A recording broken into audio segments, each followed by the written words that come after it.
Since awakening on this nocturnal world, something had eaten at him, gnawing at his psyche. When he took his 12th victim, a bearded man with copper fletches across his brows and rags draping his weary form, Sahal's curiosity had finally overcome him. He gritted his teeth, hooked one elegant claw into the wretched's arm, played the bladed edge along the cusp of exposed bone, and asked the question that haunted him. What ear is this? Despite the look of pain, despite even the terror that had gripped him since first he was attacked, the man had paused with a look of almost comical incredulity. What? The ear, he roared, ripping the waters of the sludge lake to which he brought his captive. He raised the claws of his gauntlet above the man's groin, poised to clench. It was a crude form of threat, but he had to know. What ear, worm? 986. The man wailed, all thoughts of bemusement obliterated. 986.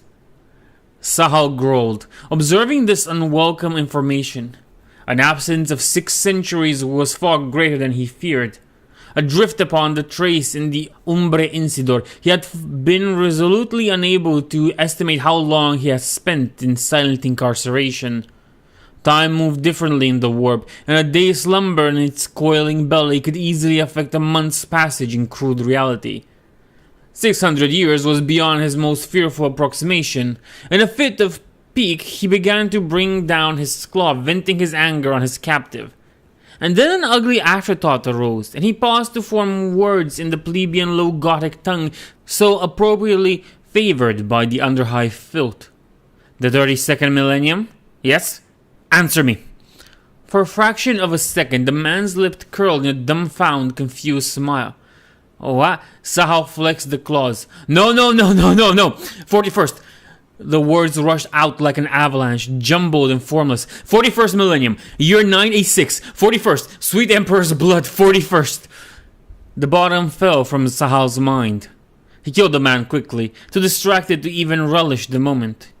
He returned to the factory he'd adopted as his lair. He scuttled in the dark and brooded. He vented his anger on the shattered masonry of the ancient building, and when the violence overcame him, he peeled off one mighty shoulder pad and began slowly, precisely, cutting grooves into the exposed flesh of his arm. It didn't help. 100 centuries had passed.